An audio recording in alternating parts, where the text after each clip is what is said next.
കൂട്ടുകാരെ നമസ്കാരം. ഷെഫ് ജോജിയുടെ ഒരു പുതിയ വീഡിയോയിലേക്ക് എല്ലാ കൂട്ടുകാർക്കും സ്വാഗതം. ജീര റൈസാണ് ഇന്ന് നമ്മൾ ചെയ്യുന്നത്. അപ്പോൾ വീഡിയോയിലേക്ക് പോകാം. അതിനു മുമ്പ് ആദ്യമായിട്ട് ചാനൽ കാണുന്നവർ സബ്സ്ക്രൈബ് ചെയ്യാനും ഫേസ്ബുക്ക് പേജ് കാണുന്നവർ ഫോളോ ചെയ്യാനും മറക്കരുത്.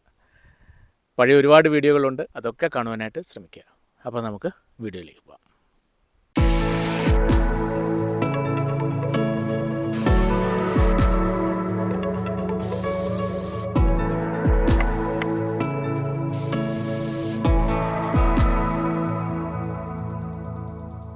ജീര റൈസിനായി 3 കപ്പ് ബസ്മതി റൈസാണ് ഞാനിവിടെ എടുത്തിട്ടുള്ളത്. ഇന്ത്യ ഗേറ്റിന്റെ വൈറ്റ് സെല്ലർ റൈസാണ് ഞാൻ ഉപയോഗിക്കുന്നത്. ജീരകശാല റൈസ് ഇതിനായി ഉപയോഗിക്കുന്നതും നല്ലതാണ്. ജീര റൈസിനായി ആദ്യം കുറച്ച് സവാള ഫ്രൈ ചെയ്ത് എടുക്കണം. അതിനായിട്ട് ഒരു സവാള നീളത്തിൽ അരിഞ്ഞ് എടുത്തിട്ടുണ്ട്. ഒരു ചെറിയ ഫ്രൈയിങ് പാനിൽ ആവശ്യത്തിനുള്ള എണ്ണ എടുത്തിട്ടുണ്ട്. അതിലേക്ക് ഈ സവാള ഇട്ട് ഫ്രൈ ചെയ്ത് എടുക്കാം.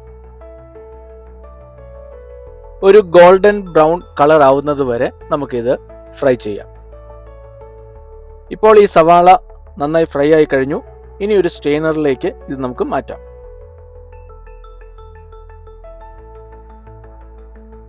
ഇനി ജീര റൈസ് തയ്യാറാക്കുവാനായി ഒരു പാത്രം എടുക്കാം. ഇതിലേക്ക് ഒരു 3 ടേബിൾ സ്പൂൺ നെയ്യ് ഒഴിച്ചു കൊടുക്കുകയാണ്. 1/2 ടീസ്പൂൺ ജീരകം ഇതിലേക്ക് ഇട്ട് കൊടുക്കാം.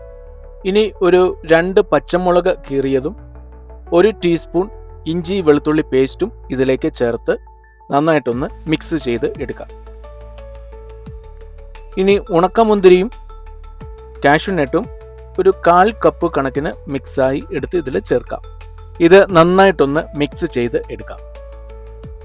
ഇനി ഇതിലേക്ക് അരമണിക്കൂർ നേരം വെള്ളത്തിലിട്ട് കുതിർത്ത റൈസ് വാഷ് ചെയ്തതിന് ശേഷം അരിപ്പയിലേക്ക് ഇട്ട് വെള്ളമെല്ലാം കളഞ്ഞിട്ട് ഇതിലേക്ക് ചേർത്ത് കൊടുക്കുകയാണ്.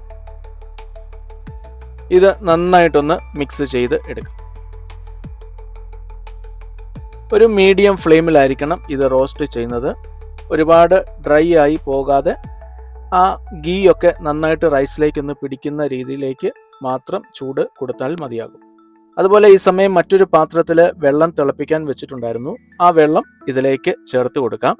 ഡബിൾ കണക്കിനാണ് ഞാൻ വെള്ളം എടുത്തിട്ടുള്ളത്. അതായത് 1 കപ്പ് റൈസിന് 2 കപ്പ് വെള്ളം എന്ന കണക്കിൽ.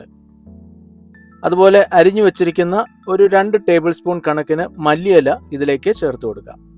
ഒരല്പം കസൂരി മേത്തി കൂടി ഇതിൻ്റെ മുകളിലേക്ക് ഇടുകയാണ്. അത് നല്ലൊരു ടേസ്റ്റ് ഇതിന് നൽകുന്നതായിരിക്കും. ജീര റൈസിന് ആവശ്യത്തിനുള്ള ഉപ്പും ഈ സമയത്ത് തന്നെ ചേർത്ത് കൊടുക്കാം. ഇനി ഇത് നന്നായിട്ടൊന്ന് മിക്സ് ചെയ്യാം. മിക്സ് ചെയ്യുമ്പോൾ റൈസ് ഉടഞ്ഞു പോകാതെ സാവധാനം മിക്സ് ചെയ്യുവാനായിട്ട് ശ്രദ്ധിക്കുക. നമ്മൾ എപ്പോഴും ബസ്മതി റൈസ് ഉപയോഗിക്കുമ്പോൾ ആദ്യം വെള്ളത്തിലിടുന്ന സമയത്ത് തന്നെ വാഷ് ചെയ്തതിന് ശേഷം അത് കുതിർക്കുവാനായിട്ട് വെക്കുന്നതായിരിക്കും നല്ലത്. കുതിർന്നതിന് ശേഷം അത് വാഷ് ചെയ്യുമ്പോൾ അത് ഉടഞ്ഞു പോകാനും റൈസ് പൊട്ടിപ്പോകാനും ഒക്കെ സാധ്യതയുണ്ട്. ഇനി ഇത് നന്നായി തിളച്ചു കഴിയുമ്പോൾ നാരങ്ങ പിഴിഞ്ഞത് ഏകദേശം 1 ടേബിൾ സ്പൂൺ കണക്കിന് ഒഴിച്ചു കൊടുക്കാം. റൈസ് ഒട്ടിപ്പോകാതിരിക്കുവാനായിട്ട് ഇത് നമ്മളെ സഹായിക്കും. ഇപ്പോൾ വെള്ളം ഏകദേശം വറ്റി വന്നിട്ടുണ്ട്. ഈ സമയം നമ്മൾ ഫ്രൈ ചെയ്ത് വെച്ചിരിക്കുന്ന സവാള ഇതിന് മുകളിലേക്ക് വെതറി കൊടുക്കാം. ഇനി തീ സ്ലോ ഫ്ലെയിമിലേക്ക് മാറ്റിയിട്ട് ഇത് മൂടി വെച്ച് ഇതിന്റെ മുകളിൽ ഒരു വെയിറ്റും കൂടി വെച്ച് ഇത് ബേക്ക് ചെയ്ത് എടുക്കാം. ഏകദേശം 8 മിനിറ്റ് സ്ലോ ഫ്ലെയിമിൽ ബേക്ക് ചെയ്ത് തീ ഓഫ് ചെയ്തു.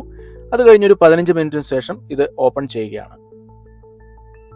ഇപ്പോൾ ജീര റൈസ് റെഡി ആയി കഴിഞ്ഞു. ഇനി ഇത് നന്നായിട്ടൊന്ന് മിക്സ് ചെയ്ത് എടുക്കാം. റൈസ് ഒന്നും ഉടയാതെ ഇതുപോലെ സൈഡിൽ നിന്ന് ഇങ്ങനെ പതുക്കെ എടുത്ത് അത് നമുക്ക് മിക്സ് ചെയ്യാം. അപ്പോൾ വളരെ എളുപ്പം തന്നെ ഒരു അടിപൊളി ജീര റൈസ് ഇവിടെ റെഡിയായി കഴിഞ്ഞു. വളരെ ഈസി ആയി തന്നെ ഇത് ചെയ്യാവുന്നതേ ഉള്ളൂ. അതുപോലെ രാജ്മ മസാലയും ഗീ റൈസും നല്ലൊരു കോമ്പിനേഷനാണ്. മസാല ടൈപ്പുള്ള എല്ലാ കറികളും ഇതിൻ്റെ കൂടെ കൂട്ടുവാനായിട്ട് നല്ലതാണ്. അപ്പോൾ ഈ വീഡിയോ നിങ്ങൾക്ക് എല്ലാവർക്കും ഇഷ്ടപ്പെട്ടു എന്ന് കരുതുന്നു. ഇഷ്ടപ്പെട്ടുവെങ്കിൽ ലൈക്ക് ചെയ്യാനും കമൻറ്റ് ചെയ്യാനും ഷെയർ ചെയ്യാനും മറക്കരുത്. അപ്പോൾ പുതിയൊരു വീഡിയോയുമായി ഉടൻ തന്നെ വരുന്നതായിരിക്കും. അതുവരേക്കും ബൈ ബൈ.